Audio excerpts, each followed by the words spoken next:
그가 세세토록 왕노릇 하시리로다 라는 제목으로 요한계시록 29번째 말씀 우리가 지나가겠습니다. 지난주 말씀은 두루마리 환상에 이은 두 증인으로 표현된 교회에 대한 말씀이었습니다. 두 증인을 묘사하면서 예수님과 똑같은 증인의 삶, 또 고난으로 점철된 생애, 또 죽음, 부활, 승천의 구절은 다시 한번 교회로 부름받은 우리로 하여금 교회란 무엇인가, 또 교회란 어떤 존재인가 라는 것을 깊게 생각할 수밖에 없는 그런 말씀이었습니다.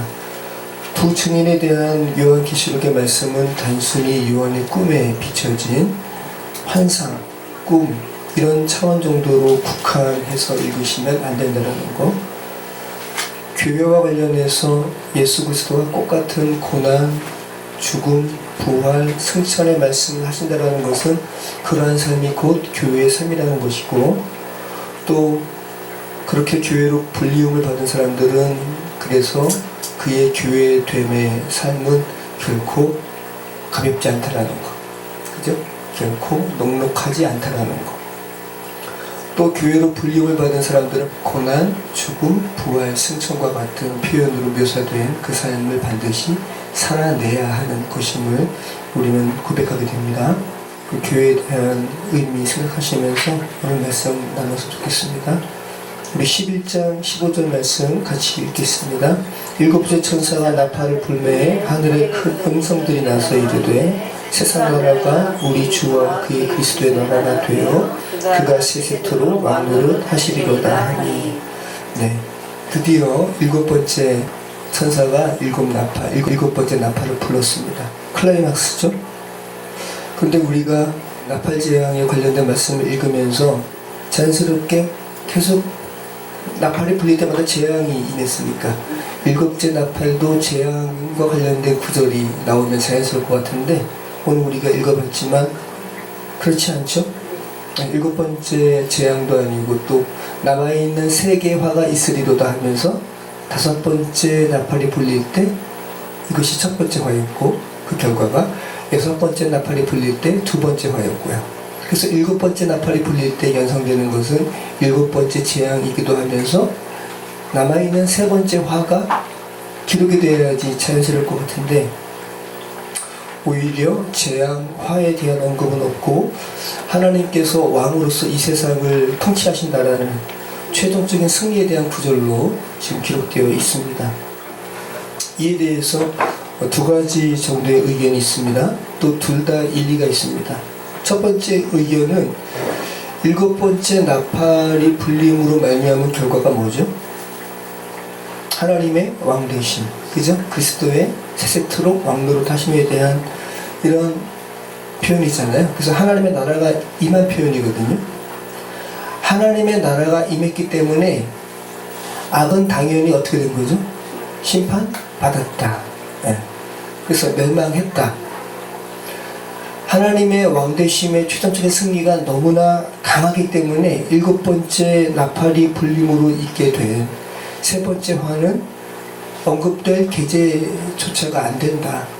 이미 하나님의 최종적인 승리에 다 흡수되어 버렸다. 이렇게 말하는, 이렇게 생각하는 그런 의견이 있습니다. 일리가 있죠. 일리 있는 해석이긴 하지만, 그러면 세 번째 대접 재앙과는 또 연관성을 또 이렇게 기대할 수가 없죠. 대접 재앙과의 연관성을 설명하지는 못하는 해석입니다. 이것으로 그냥 끝나는 거죠. 그런데 요한계시록은 오늘 11장이잖아요. 요한계시록은 22장까지 있죠. 정확히 절반이고, 그리고 일곱 개의 나팔, 일곱 개의 대접이라는 이러한 세 가지 시리즈의 재앙 중에 두 번째 정도에서 지금 끝나는 거거든요. 아직도 그러니까 하나의 재앙, 큰 재앙의 기사가 남아있고, 또 요한계시록의 전체적인 분량에서는 절반이나 더 남아있다는 거. 그래서 만약에 요한계시록이 오늘 본문으로 딱 끝나면 아주 그러면 딱 좋습니다. 그죠? 그렇지 않고 더 진행되어 있다는 거 생각한다면, 일곱 번째 나팔은 세 번째 화와 연관되어 있고, 세 번째 화는 일곱 대접 재앙을 의미하는 것이다. 이렇게 보는 의견들이 있는데 가장 자연스러운 것 같습니다. 그래서 7 대접 재앙의 기사가 본격적으로 나오는 것이 16장인데 그 16장 이전에 요한계시록 15장 1절에 마지막 재앙이 언급되고요. 그리고 또 이 재앙으로 인해서 하나님의 진노가 맞춰질 것이라는 그런 서술이 있어요. 그래서 이 구절이 마지막 화, 세 번째 화를 연상하는 구절이라 볼 수 있겠죠. 우리 계시록 15장 1절에서 한번 볼까요? 또 하늘에 크고 이상한 다른 이적을 보매 7 천사가 7 재앙을 가졌으니 곧 마지막 재앙이라 하나님의 진노가 이것으로 마치리로다. 그죠? 7 천사가 7 재앙을 가졌다. 이거 7 대접의 환상에 대한 언급이거든요.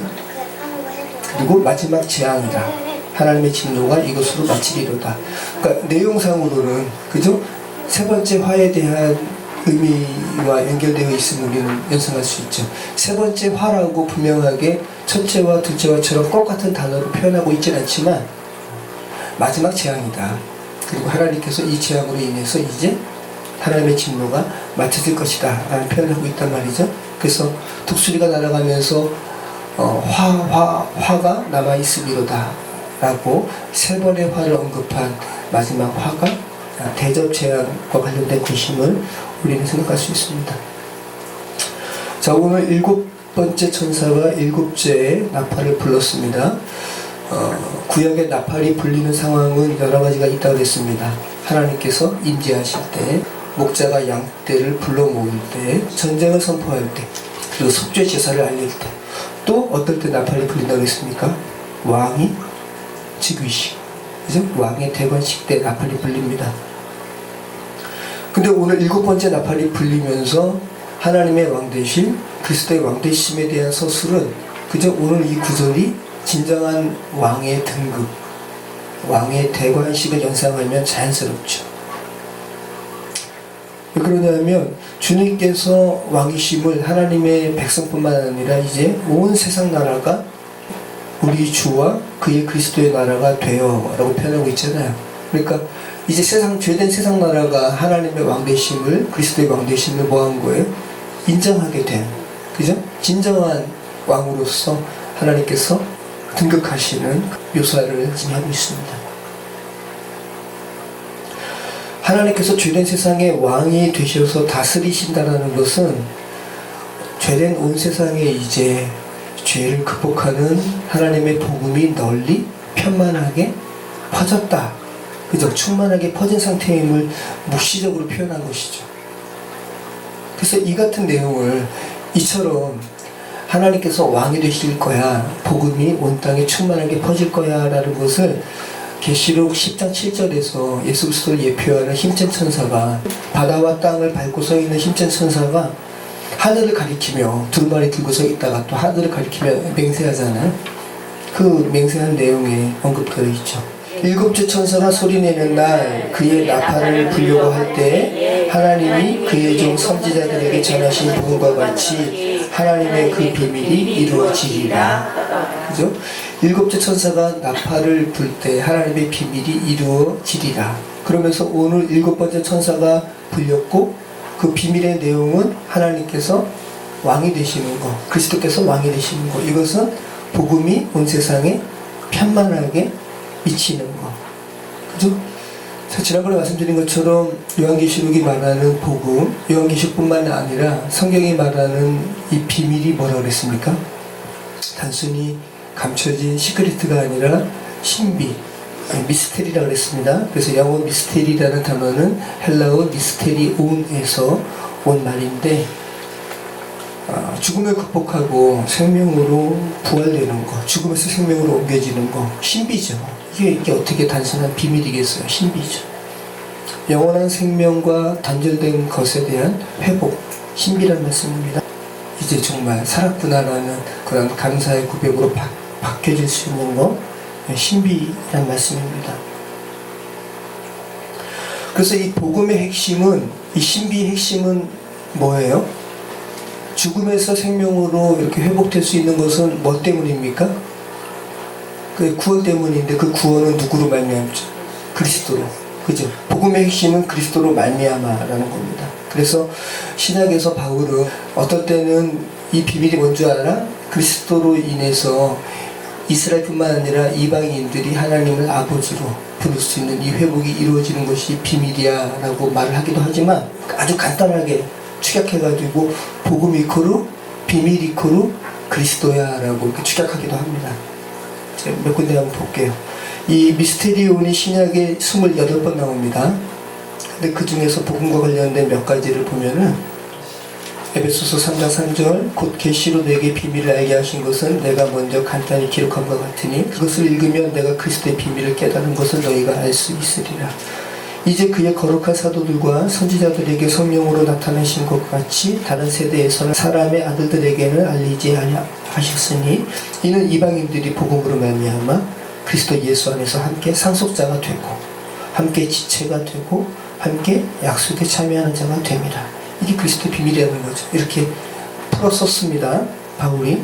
그런데 다른 부분에서는 골로새서 2장 1절에서는 이 비밀이 그리스도라고 그냥 탁 축약해서 말씀하고 있단 말이죠. 내가 너희와 라오디게아에 있는 자들과 무른데 육신의 얼굴을 보지 못한 자들을 위하여 얼마나 힘쓰는지를 너희가 알기를 원하노니 이는 그들로 마음의 위안을 받고 사랑 안에서 연합하여 확실한 이해의 모든 풍성함과 하나님의 비밀인 그리스도를 깨닫게 하려 함이니. 네. 하나님의 비밀이 뭔 줄 알아? 그리스도야 라는 것이죠. 골로새서 4장 3절 또한 우리를 위하여 기도하되 하나님이 전도할 문을 우리에게 열어주사 그리스도의 비밀을 말하게 하시기를 구하라. 내가 이 일 때문에 매임을 당하였노라. 바울이 골로새 성도들에게 중보기도를 부탁합니다. 복음 전도자들을 위해서 기도해주라.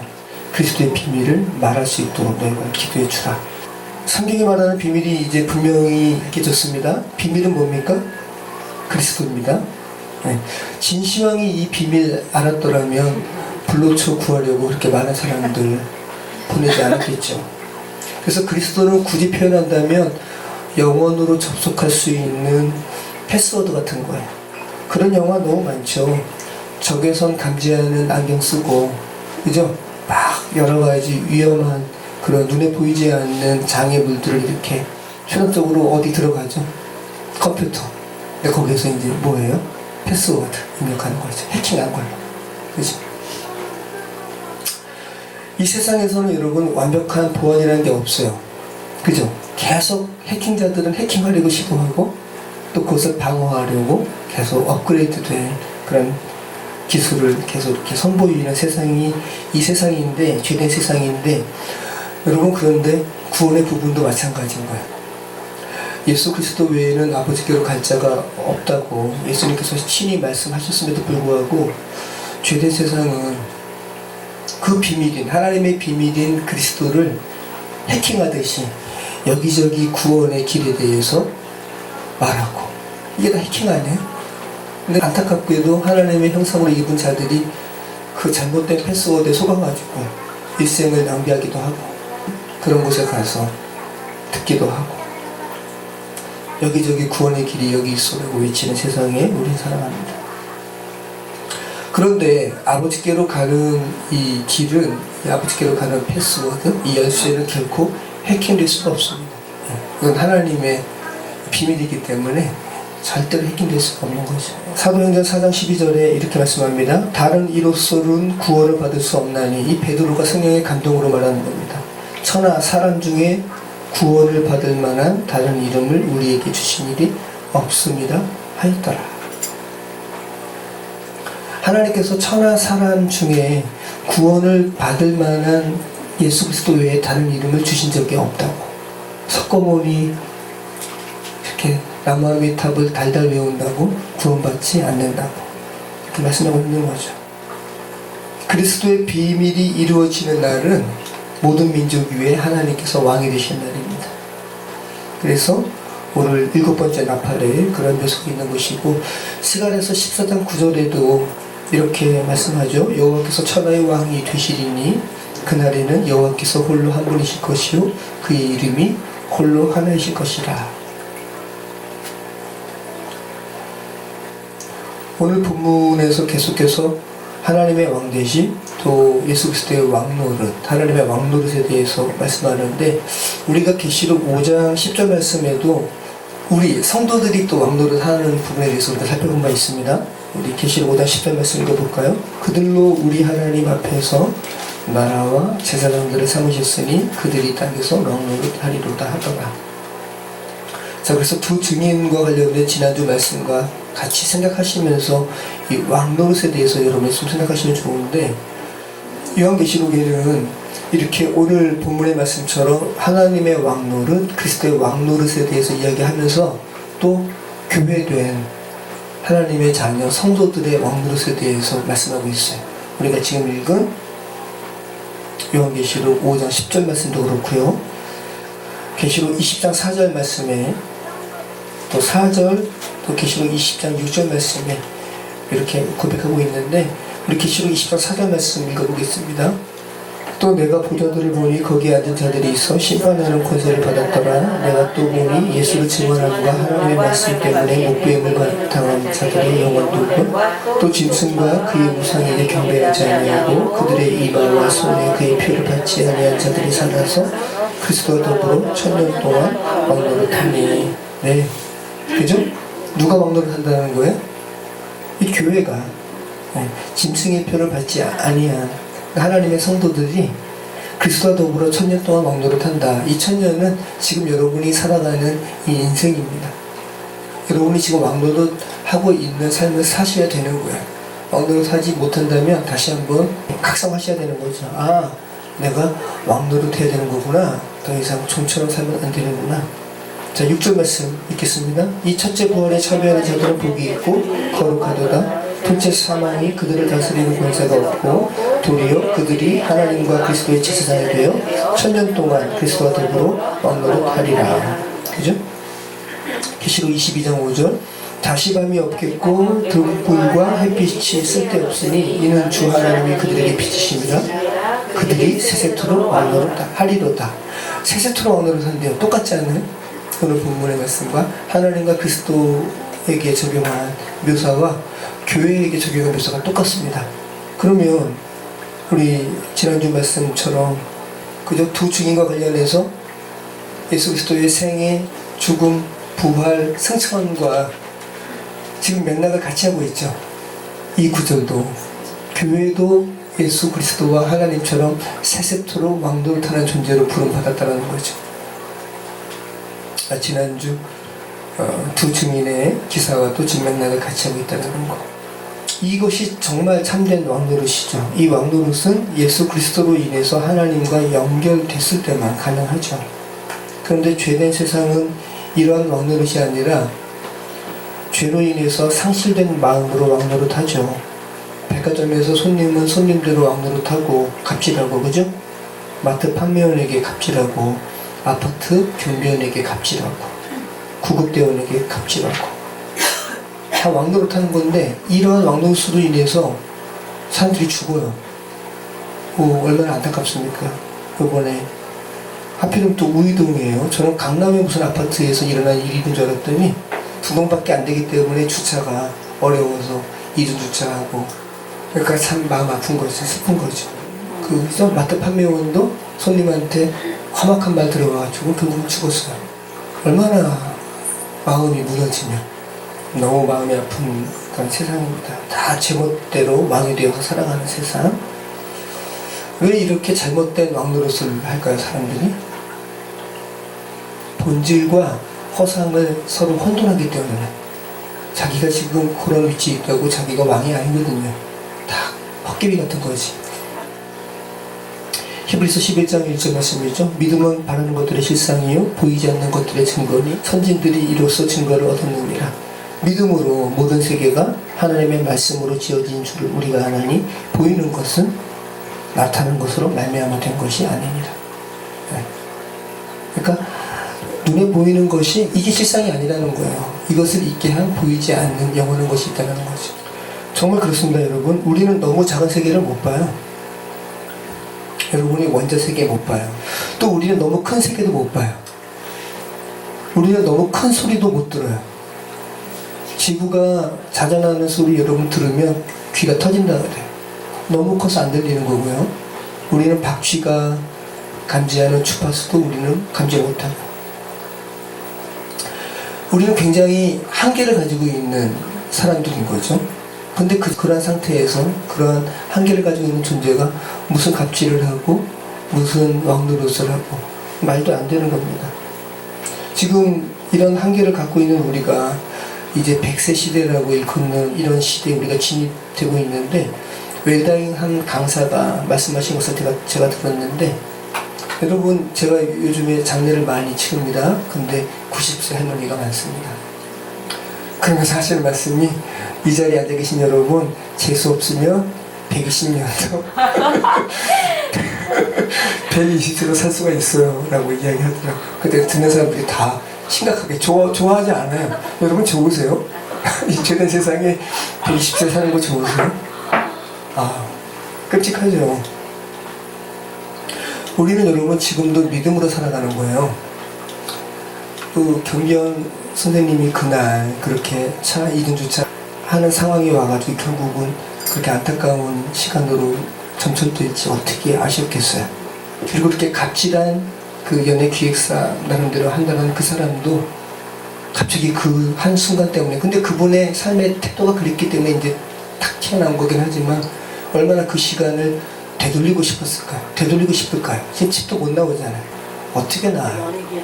못 나오지. 그러니까 우리는 지금 정말 믿음으로 살아가는 거예요. 제 차 이 주먹으로 누가 한 대 이렇게 트렁크를 확 쳐가지고 찌그러졌거든요. 예전에 여기 교회 앞에 이렇게 이쪽으로 개척하면서 어쩔 수 없이 그 교회 앞에다 이렇게 대니까 진입로를 좀 막은 거죠, 도로를. 그래서 저도 좀 죄송하긴 했는데, 집주인이 경계 우리 집 터에 몇 분의 몇 가지 침범하는 건 괜찮다 했는데, 아마 제 생각에 지나가는 행인이 너무 괘씸하니까 주먹으로 이렇게 트렁크 친 것 같아요. 근데 워낙 고물이니까 뭐 괜찮습니다. 근데 정말 여러분, 제가 예전에 전도사로 사역했던 어떤 교회 권사님은 그 얘기 하시는 거예요. 레저 차 하나 새 거 샀었는데 누가 돌로 계속 기스내는 거예요. 한두 번도 아니고 계속. 그래가지고 이분이 정신이 쇠약해지셔가지고 큰 병치도 했습니다. 그러니까 여러분, 정말 우리가 BMW든 그냥 차든 길거리에 세워놓고 그냥 집에 들어가고 그냥 볼일 볼 때 우리는 진짜 엄청난 믿음을 행사하는 거예요. 누가 이거 고의로 긁지 않는다는 믿음. 그죠? 우리는 횡단보도 건널 때 차도를 달리는 차가 우리를 침범하지 않을 것이라는 믿음을 가지고 건너죠. 그런데 때로는 고의적으로 행위를 치기도 하죠. 어떤 사람이 몇 번을 사람을 쳤어요. 근데 이게 다 실수로 이렇게 죽인 줄 알았는데, 한 번은 경찰이 이 CCTV를 본 거죠. 근데 한 친 다음에, 그럼 실수로 쳤으면 멈춰야 되잖아요. 그게 아니라 계속 차를 움직이는 것도 보고, 그래서 이제 그 사람 검거가 됐는데, 이거 말고도 몇 번 그렇게 한 거죠. 이상한 사람 많은 거죠, 우린 그런 세상에서 살아가면.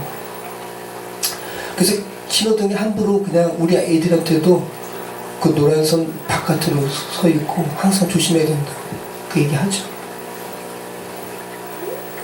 우리가 살아가는 세계고요. 정말 쉽지 않은 세계입니다.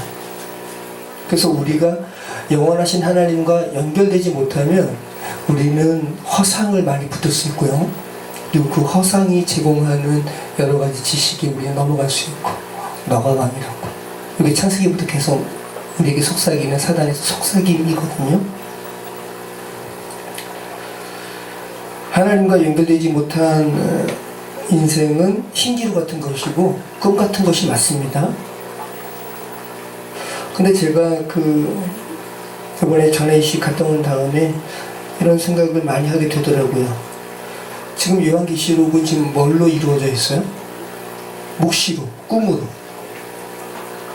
그리고 분명히 주된 세상을 살아가는 우리에게 있어서 현실은 이 성경이 말하는 허상과 신기루 같은 이 세계가 우리에게는 있어서 지금 실제죠. 그리고 요한계시록의 내용이 꿈이고 환상이고. 그런데 그 상황은 지금 역전돼야 된다는 것을 여러분이 인식을 해야 되는 거야.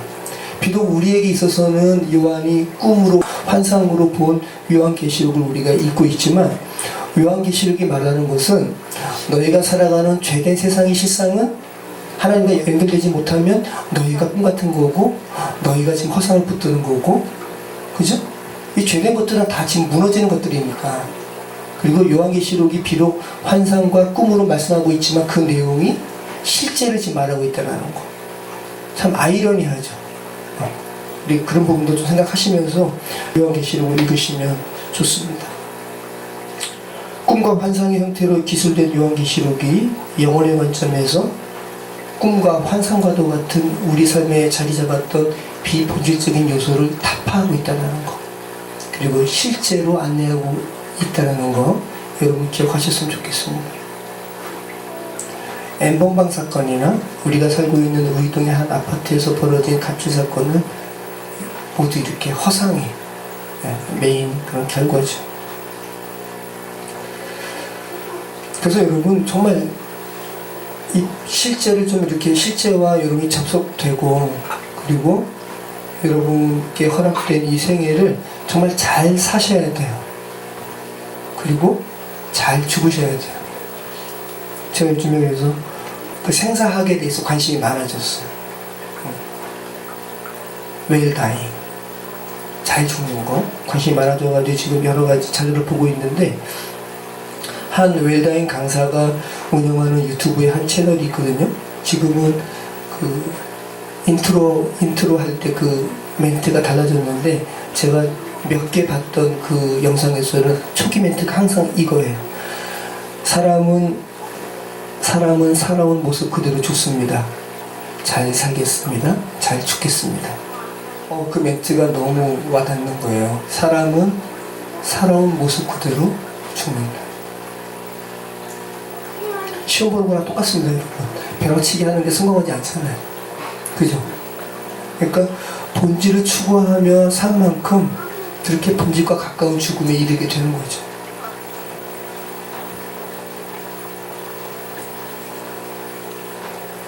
자, 16절 말씀 17절 우리 같이 읽겠습니다. 하나님 앞에서 자기 보좌에 앉아있던 24장로가 엎드려 얼굴을 땅에 대고 하나님께 경배하여 이르되 감사하옵나니 옛적에도 계셨고 지금도 계신 주 하나님 곧 전능하신 이여 신이 큰 권능을 잡으시고 왕을 하시도다. 15절 말씀과 비슷하죠. 근데 15절에서는 하나님의 왕노릇에 대해서 누가 이야기하냐면, 하늘에서 큰 음성이 나서 이르되 하나님 세세토록 왕노릇 하심에 대해서 말했고요. 지금 이 내용은 이 복음을 경험적으로 안 이 장로들이 그 하늘의 큰 음성에 대해서 화답하는 겁니다. 자, 경험적으로 복음으로 인해서 살아난 것이 무엇을 의미하는지 아는 24장로가 하나님께 드리는 경배의 내용이 뭡니까? 우선은 성취예요. 그리스도의 비밀이 이루어졌기에, 그러니까 주께서 이미 왕 되신 것과 그리스도의 비밀이 이루어진 것을 지금 이끌어시키고 있는 거죠. 성취됐습니다. 그랬기 때문에 미래형의 언급은 없습니다. 하나님에 대해서 감사하옵나니 옛적에도 계셨고, 과거죠? 지금도 계신 주 하나님.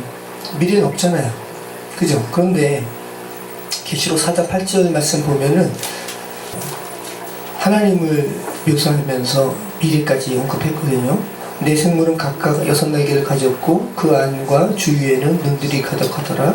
그들이 밤낮 쉬지 않고 이르기를 거룩하다 거룩하다 거룩하다 주 하나님 곧 전능하신 이여 전에도 계셨고 이제도 계시고 장차 오실 이시라 하고 똑같은 거근데 여기서 장차 오실 이라는 부분이 오늘 7절에는 없죠. 주님은 과거에도 계신 분이십니다. 그리고 지금 현재에도 우리와 함께 계시는 분이십니다. 그리고 미래에도 오고 계시는 분이십니다. 라는 표현이 지금 완전히 하나님의 왕되심, 그리스도의 왕되심에 대해서 최종 종결적으로 지금 표현된 구절에는 더 이상 그러면 미래에 하나님이 오실 것이라는 표현이 있을 필요가 없죠. 그래서 없습니다. 성취됐다 라고 표현하고 있습니다.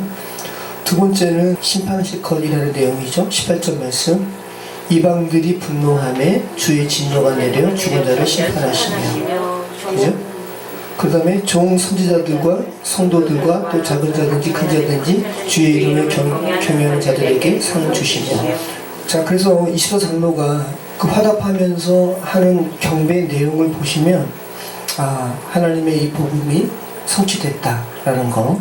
두 번째는 하나님은 심판하시는 분이시라는 거. 세 번째는 하나님은 상 주시는 분이시라는 거. 어떤 분들에게, 어떤 이들에게 상 주신대요? 주의 이름을 경외하는 자들에게. 네. 경외라는 게 뭡니까? 무서워하는 거, 두려워하는 거, 그죠? 근데 이제 단순히 두려워한다라고 하니까 이제 그 무서운 분으로 이렇게 그런 인식이 강하니까 한자 그대로 썼는데, 경외하면 존경하면서 두려워하는, 마땅히 두려워하는 피조물이 창조주 되신 분을 마땅히 두려워하는 것이 맞죠. 예수 그리스도의 생애와 똑같이 교회를 부른다고 해가지고 교회가 예수님과 맞먹으면 되겠습니까? 나도 신이여 하면 되겠습니까? 그죠? 하나님과 예수님처럼 왕노릇한다고 해가지고 나도 왕이여 하면 안 되죠. 개역개정으로 우리 말에 이 경외가 포함된 구절이 몇 번 나올 것 같아요? 170번 나와요. 굉장히 많이 나오죠. 신구약 포함해서 경외라는 말이 170번 나옵니다. 그래서 성경은 피조물이 주님을 경외하는 것에 관심이 있는 책이에요. 창세기 22장 12절에 가장 먼저 사용됐습니다. 제가 읽어드리겠습니다. 사자가 이르시되 그 아이에게 내 손을 대지 말라. 그에게 아무 일도 하지 말라. 내가 내 아들 독자까지도 내게 아끼지 아니하였으니 내가 이제야 내가 하나님을 경외하는 줄을 아노라. 야레라는 말이에요. 이삭을 번제로 바치려고 아브라함이 칼을 들 때 처음 하나님을 경외하는 줄을 내가 이제야 안다 라는 구절에 처음 나왔습니다. 경외. 출애굽기 1장 21절. 그 사파들은 하나님을 경외하였으므로 하나님이 그들의 집안을 풍성하게 하신지라. 이 산파가 누구예요? 시브라와 부하, 바로의 명에 의해서 사내 아이들 다 죽여야 되는데 이 산파들이 하나님을 경외함으로 모세를 살려준 거죠. 그 기사입니다. 창세기 42장 18절. 사흘 만에 요셉이 그들에게 이르되 나는 하나님을 경외하노니 너희는 이같이 하여 생명을 보존하라. 예수 그리스도를 예표하는 사고나 바네아 온 세상의 구원자가 요셉이 형제들에게 말하는 거예요. 하나님을 경외하는 것과 생명을 보존하는 것과 지금 연계시키고 있다는 거, 연관시키고 있다는 거. 나는 하나님을 경외하노니 너희는 이같이 하여 생명을 보존하라. 신명기 31장 13절. 모세가 이제 가나안 땅에서 거주하게 될 이들에게 설교하면서 여호와 경외하라고 그렇게 말하고 있습니다. 또 너희가 요단을 건너와서 차지할 땅에 거주할 동안에 이 말씀을 알지 못하는 그들의 자녀에게 듣고 내 하나님 여호와 경외하기를 배우게 할지니라. 모세가 얼마나 설교할 내용이 많겠어요? 그런데 여호와 경외하는 거 너희 후손들에게 가르치라 라고 지금 말하고 있다는 거죠. 다윗이 시편 103편 10절에서 죄를 범한 후에 이렇게 고백하죠. 우리의 죄를 따라 우리를 처벌하지는 아니하시며 우리의 죄악을 따라 우리에게 그대로 갚지는 아니하셨으니 이는 하늘이 땅에서 높은 같이 그를 경외하는 자에게 그의 인자하심이 크시리로다. 동에서에서 먼 것 같이 우리의 죄가를 우리에게서 멀리 옮기셨으며 아버지가 자식을 긍휼히 여긴 같이 여호와께서는 자기를 경외하는 자를 긍휼히 여기시나니 이는 그가 우리의 체질을 아시며 우리가 단지 먼지뿐임을 기억하심이로다. 먼지 같은 체질을 가지고 있는 우리는 마땅히 하나님을 경외해야 되는 겁니다. 우리가 하나님 경외할 때 하나님은 우리의 경외함을 아시죠? 그래서 지금 요한계시록 말씀은 상 주신다라고까지 표현하고 있는 거죠. 잠언 8장 13절. 여호와를 경외하는 것은 악을 미워하는 것이라 나는 교만과 거만과 악한 행실과 폐역한 입을 미워하다니다. 근데 여호와 경외하는 것이 또 뭔 줄 알아? 라고 이야기하면서 구체적인 것을 말씀하고 있죠. 악을 미워하는 것이 여호와를 경외하는 것이다. 자, 잠언 9장 10절 여호와를 경외하는 것이 지혜의 뭐요? 근본이요. 거룩하신 자를 아는 것이 명철이니라. 다른 게 지혜가 아니라 여호와 경외해. 그러면 너 지혜롭다는 소리 듣게 된다라는 거죠. 전도서 12장 13절 인생의 허무한 것 다 이야기하고, 그죠? 그러면서 이렇게 전도자가 마지막에 이야기하죠. 일의 교국을 다 들었으니 하나님을 뭐하고 경외하고 그의 명령들을 지킬지어다. 이것이 모든 사람의 본분입니다. 먼지 같은 체질을 가진 이들의 본분은 하나님을 경외하는 것. 그리고 오늘 말씀 나오는 거죠. 여기서 경외는 다 히브리어로 야레라는 말이고, 신약은 이제 헬라어니까 푸베오라는 말입니다. 두려워하다. 이방들이 분노하며 주의 진노가 내려 죽은 자를 심판하시며 총 선지자들과 성도들과 또 작은 자든지 큰 자든지 주의 이름을 경외하는 자들에게 상 주시며 또 땅을 망하게 하는 자들을 멸망시키실 때로소이다 하더라. 그리고 마지막으로 경외하는 것이 나오죠. 계시록 19장 5절입니다. 보좌에서 음성이 나서 이르시되 하나님의 종들 곧 그를 경외하는 너희들아, 작은 자나 큰 자나 다 우리 하나님께 찬송하라 하더라. 네, 하나님의 종들은 여호와를, 하나님을 경외하는 자들입니다. 자, 제가 오늘 19절 말씀은 제가 읽지 않았죠? 그죠? 여러분 주보만 보시면 계시록 11장이 18절까지만 있는 줄로 아시겠는데, 성경 말씀을 보면 19절까지 있잖아요. 일부러 제가 19절 말씀은 뗐습니다. 다다음 주에 자세히 말씀드리겠지만, 이 장절은 원래 없었다는 걸 제가 말씀드렸잖아요. 성경에 장절은 없었어요. 인쇄하기 편하고 읽기 편하기 위해서 중세 때부터 라틴어 성경에서 이 장절을 붙인 건데, 오늘 우리 11장의 말씀이 그 최종적인 하나님의 그 구원의 최종적인 결말로 느껴지기 때문에, 성전 안에서 하나님의 언약궤가 보이고 이런 부분이 이제 최종적인 부분으로 연결된 것 같아서 초기에 장절을 붙인 이들이 여기에 이렇게 붙인 것 같은데, 근데 잘못 붙였다라는 것이 최근에 주석가들의 생각이고 저도 동의가 돼요. 오늘 이 19절 말씀을 11장에 위치시키면 여러 해석상의 억지스러움이 나타납니다. 왜냐하면 다 끝난 거잖아요. 하나님의 왕되심, 그리스도의 왕되심. 그런데 지금 보면 하나님의 언약궤가 언급이 되고 그 다음에 또 뭐가 언급이 돼요? 번개와 음성과 우레와 지진과 큰 우박.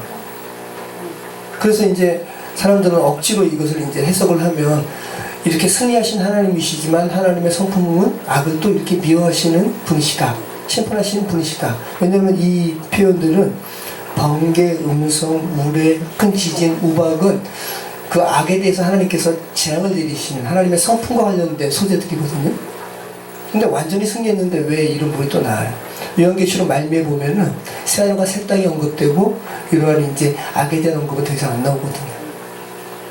그죠? 그래서 이 11장 19절 말씀은 여기 보면 하늘에 있는 하나님의 성전이 열리니, 그죠? 하늘이 열린다. 또 그러니까 요한계시록 말씀 보면 특별한 환상의 한 장면을 시작하는 부분에 이리로 올라오라. 또 큰 음성이 들리고 하늘이 열리고 이런 특징적인 그런 어떠한 이렇게 새로운 장면을 이끄는 묘사가 있어요. 그 다음에 이제 다음 장면들이 나오거든요. 그래서 이 하늘에 있는 성전이 열리니, 그죠? 새로운 장면을 지금 열고 있는 거지 어떤 장면의 끝이 아니라는 거예요. 그리고 여기 정확히 번개, 우레 뭐 이런 내용들은 대접장에 나오는 재앙들인 거. 그러니까 미리 묘사하고 있다는 거죠.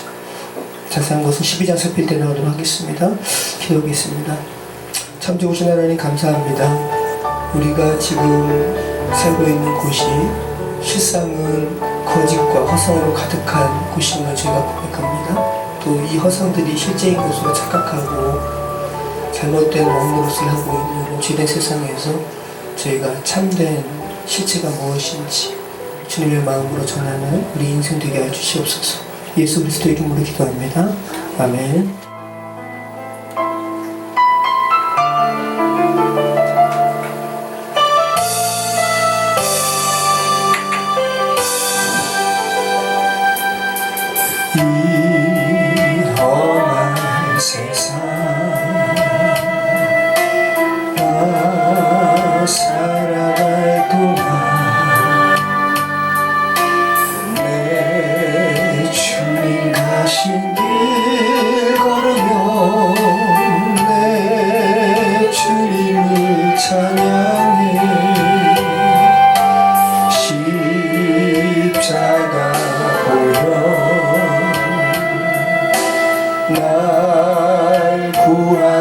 사랑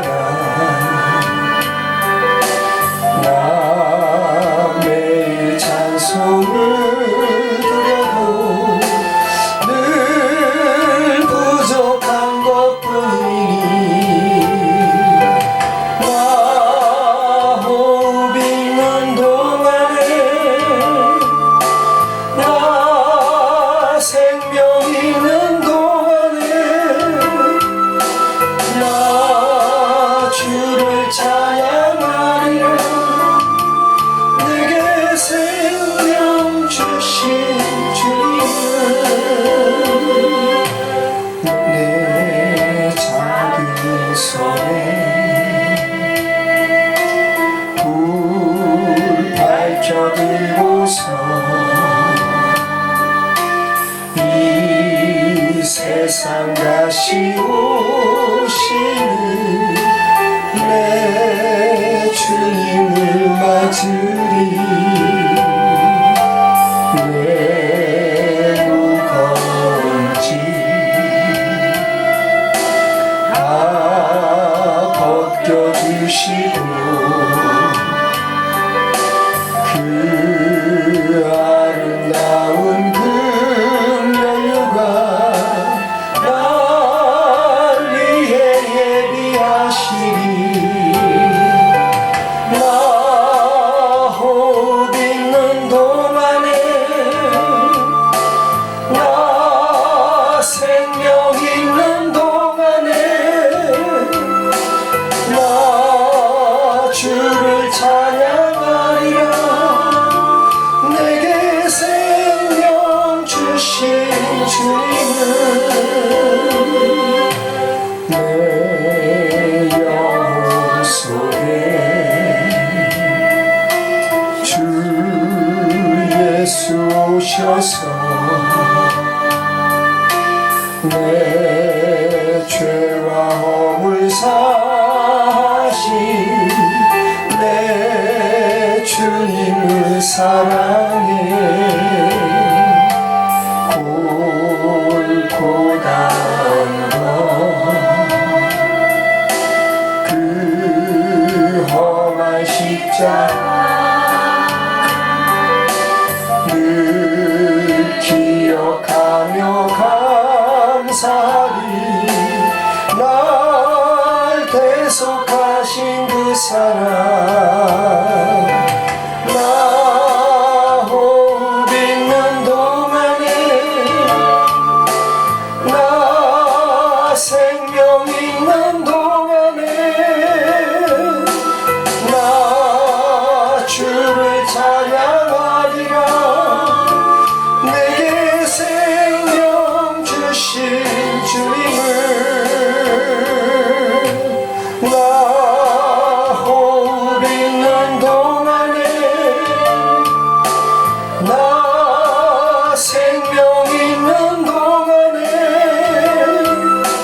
나 주를 찬양하리라 내게 생명 주신 주님 여러분께서 기도하겠습니다.